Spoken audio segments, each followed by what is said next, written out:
So we've got Dr. Doug, all sorts of good things on today's show, folks. Number one, Dr. Ann Louise Gittleman. You love her. Brand new book, by the way, Before the Change, Menopause, just out. She's going to talk about this product, which is CLA 1000. What is CLA? Conjugated linoleic acid. We'll open with that. Then I'm going to give you a little talk about bees and antibiotics. Why do we need to have this discussion, right? Then Dr. Greg Emerson is going to come in and talk about rashes on your skin, just a minute and a half. Dr. Michelle Lamassa Schrader, she's a PhD. She's going to talk about recall healing. Then at the end of the show, let's talk a little bit about this flu shot. All that and more on Know the Cause. My name is Doug Kaufman. For the past 40 years, I've dedicated my life and even my career to finding the root cause of disease. Join me in a team of physicians, pharmacists, and scientists, and soon you too will know the cause.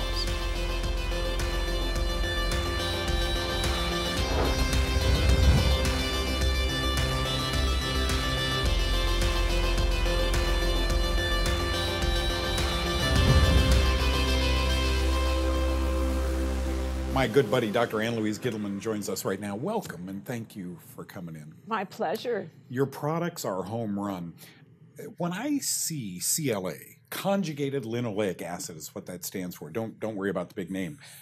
I see bodybuilders, just throwing this stuff down and building muscle left and right. I rarely think of weight loss, but then I go back to where did we get this stuff? Cream? Real grass-fed meat? We're not getting it today, so thank you for the product.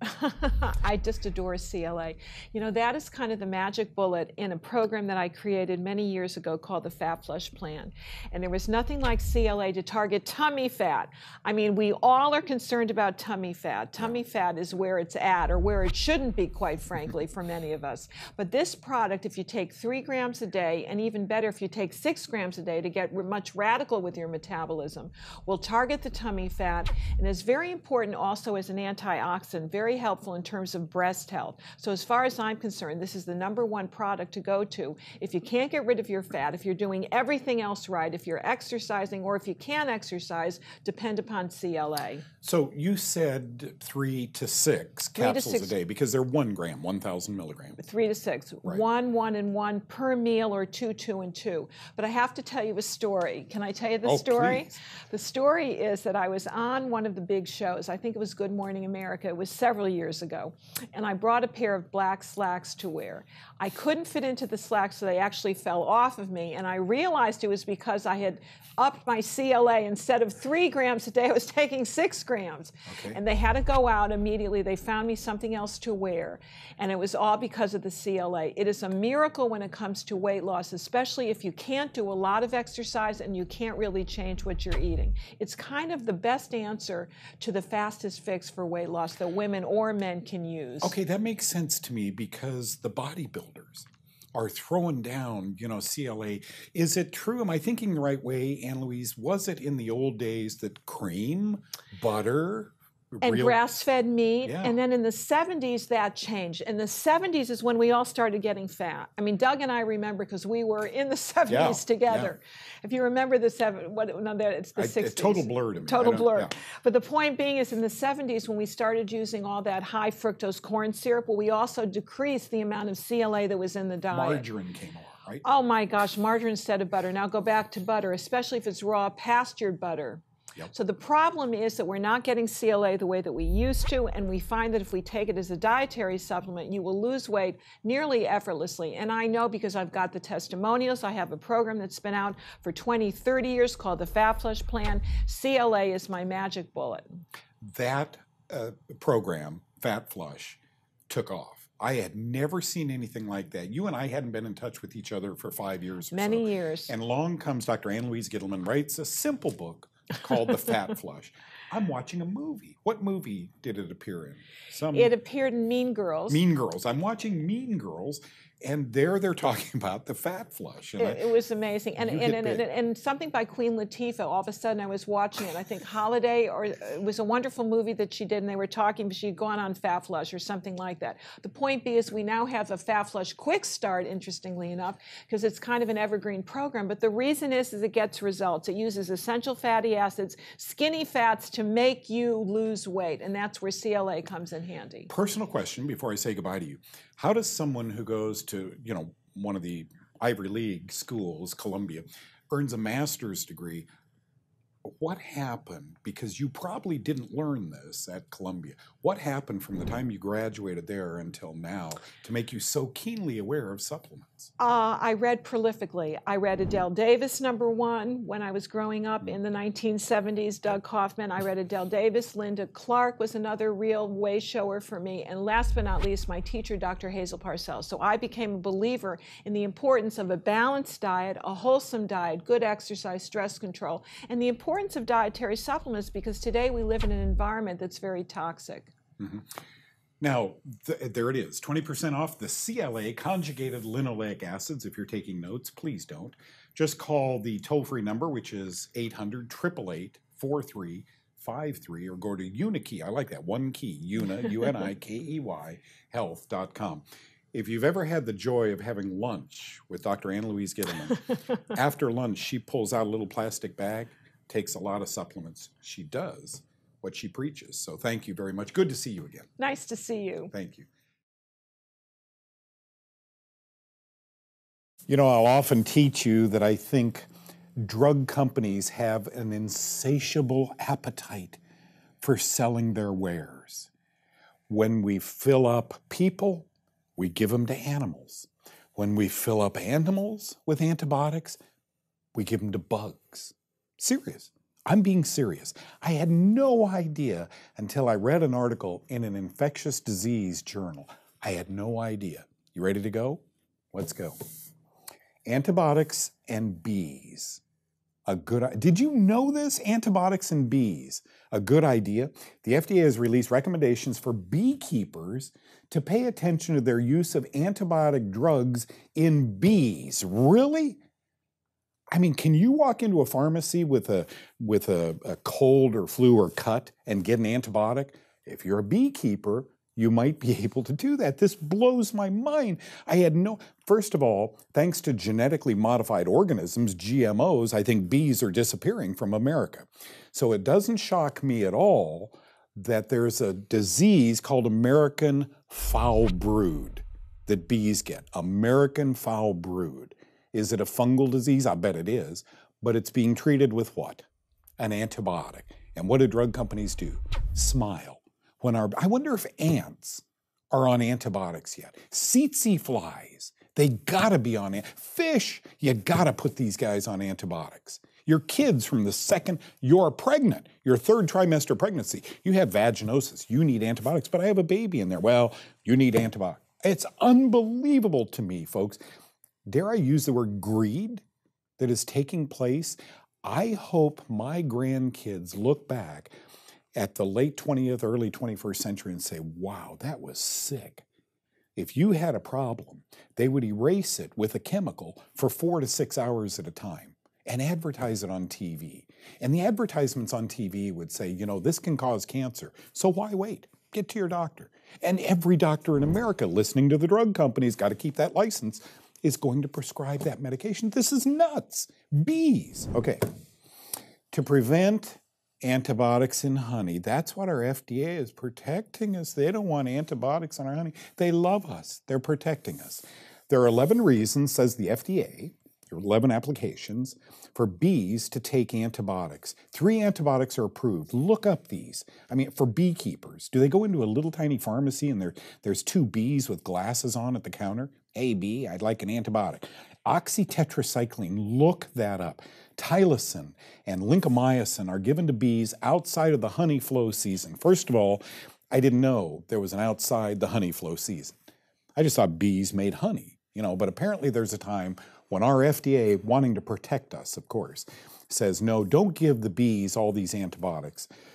And then it says it may help prevent. Antibiotics may If I'm putting my bees on antibiotics that I'm concerned people are going to eat, it darn well better help prevent, not may. We don't know. These antibiotics, we sell beekeepers millions of dollars worth of antibiotics. Might work, might not. And what is this American foul brood? AFB, an infectious disease. Okay, is it a fungal infection or is it a bacterial infection? What do you think the FDA is going to say? Boom. It's a bacterial infection. Any other choices in antibiotics? Yeah, a tiny dose of a Y gamma ray called 15K gamma is effective enough for sterilization of this brood, this foul brood disease infected material, including the beehives. So a little bit of zap. I don't know if I even like that if I'm eating the honey, but a little zap of gamma ray might knock it out. Okay, but then this. How big a problem are these American foul brood spores in honey? And look at the word spore. You can go to Honeybee Sweet. I kind of like this website, Honeybee Sweet, down at the bottom there, and read more about this. We know the spores, wait a minute, bacteria doesn't come in spores, fungus does, of AFB are not affected by standard pasteurization methods used because they're highly resistant to heat, as is fungus. Bacteria is not. Pressure cooking at 250 degrees for 3 minutes will kill the spores, not bacteria, will kill the spores, as will other combinations of temperature, pressure, and time. We can cook it out. We can zap it out with a little x-ray like our dentist gives us, or we can load honeybees up on antibiotics. Do you really think the bee honey that we're ending up with isn't loaded with the antibiotics too? I don't know, but it's something to think about. Okay, you know and your doctor knows that's a rash on your skin. What's it due to? Dr. Greg Emerson is going to join us, and then Michelle Lamassa Schrader is going to talk about something you'll love, recall healing. How does that work? Watch.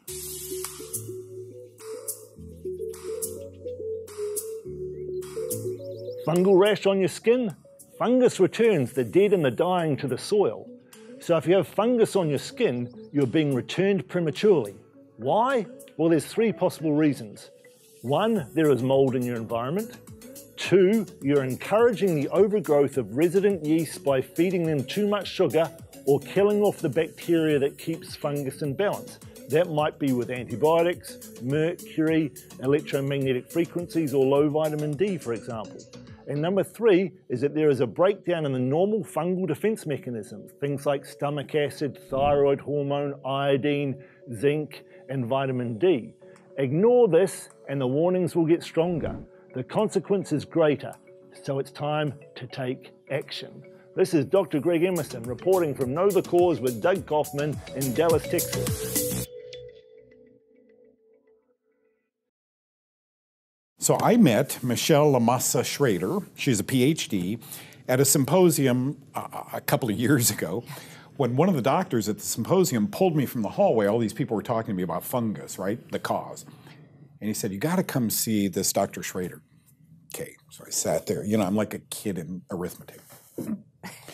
Well, watching Michelle was one thing. Watching the audience, quite another.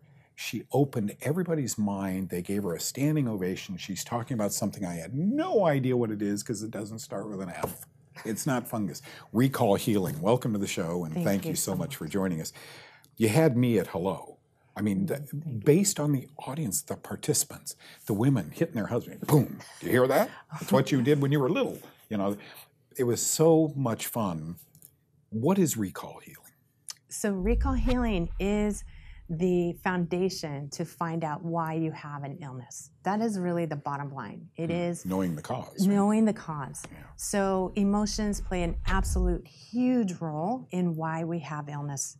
And everyone says to me, is it true? Everything? Right. Everything? I say everything. Because their doctor in the exam room says nothing.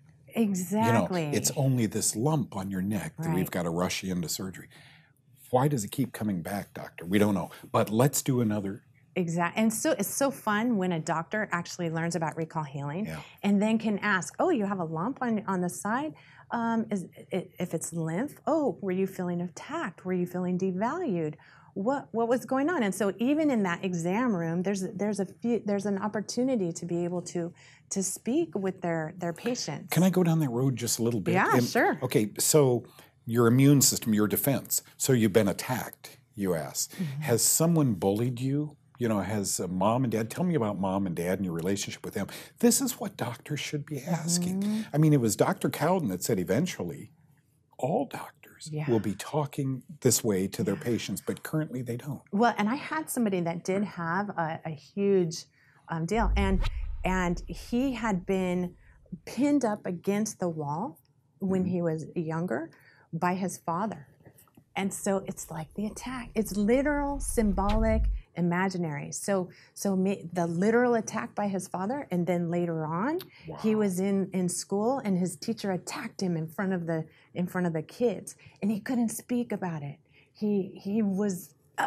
Okay, but Michelle, how does that knowledge? Okay, I acknowledge my dad grabbed me, the teacher grabbed me. Look, I'm mad about that. My whole life, I'm mad about that. How does that get me well? So 80% is about awareness.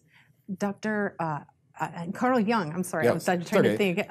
Carl Jung said, what is not in our awareness can return as a destiny. So when we don't know what's going on, then it can show up later. And particularly from our ancestors, when we don't really know and we don't talk about it, right? So that first generation may know about what happened, but then the next generation, it's been quiet and we shove it down. And then the child becomes the biological solution of the parents or grandparents or great-grandparents' secret suffering. And you said something unique at this first or second symposium I saw you speak at. And you're in demand right now. Isn't that cool? It's very cool. You said that when the sperm meets the egg, you know, sometimes we have to recall that far, even before you were born. Yes, and there's research to have that supported. And what's really beautiful is when we look at that, they did some mice studies, and they found that when they programmed the mice to be afraid of cherry blossoms, 3 generations later, their offspring were still afraid of cherry blossoms without being conditioned to be afraid of cherry blossoms. Michelle, have you seen people with chronic illness get better by acknowledging or regressing? Absolutely. And sometimes it happens like that. When you find, like sometimes there's a huge story, and then you find that story, you get the person to talk about it. It's in the talking, it's in the releasing. When we give it issue, it gets out of our tissues. Wow. And give it issue out of the tissue. Exactly. I like that. Okay, if you'd like more information, this has been just, I want you to know for all of us here in the studio, producers and so forth, this has been a bit of a mind boggler. Recall Healing USA, recallhealingusa.com for more information on Dr. Michelle Lamassa Schrader. Thank you for coming in today. Thank you so much. You bet.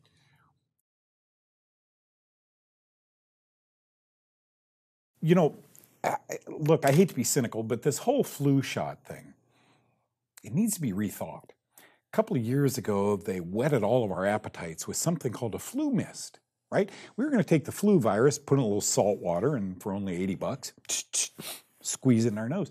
And I kind of thought, finally. See, I worry about a plunger. I worry about an injection because if I take something and swallow the flu vaccine, and it's not doing good, I drink Epicac syrup and I vomit for 2 hours. But the stuff is out of my body. But if I use a plunger, it's a little strange, these shots. You push it in. That plunger isn't to pull it back out 2 minutes later.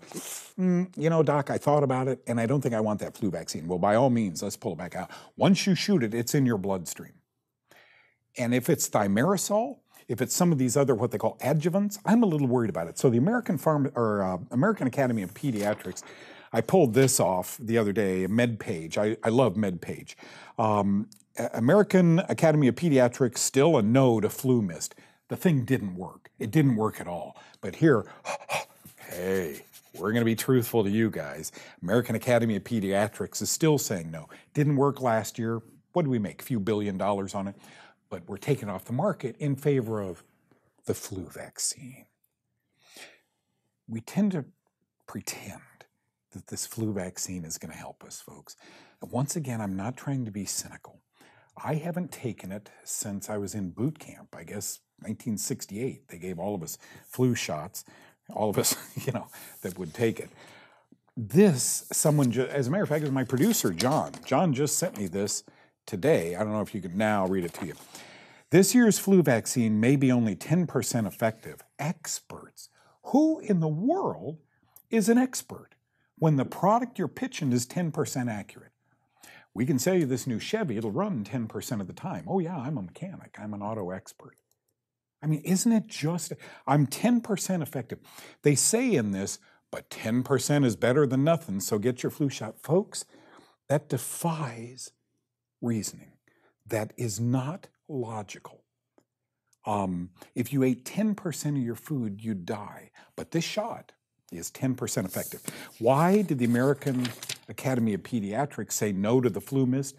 Because we love our patients and we wanted to take care of them. And we learned the last 2 or 3 years, although it yielded us millions, billions of dollars, it just didn't work. And we care way more about our patients than that. We're going to go back to the needle. And the needle this year is 90% ineffective. Answer me this. You guys went to college? Did you go to high school? Did you go to grade school? I hated, what was that called, junior high school. I wasn't doing well during that time in my life. My dad and mom were moving a lot. I went to a different 5th, 6th, 7th, 8th, 9th, and 10th grade. So by junior high school, when the teacher would hand you the paper back, she'd always put it face down. And the guy in front of me, Tommy, oh, good, another A. And then I said, well, Tommy, I'm at the other end of the spectrum. I got an F. What did you get if you got 10% of those questions answered right? A doctor made it through medical school by being really, really brilliant, twice my IQ. How does he handle being called an expert when the wares he is selling and mandating, soon these shots will be mandated, are 10% accurate? Obviously, that doctor never saw 10%. I failed. Flu vaccine, you failed. Such a great book, Before the Change, Taking Charge of Your Perimenopause.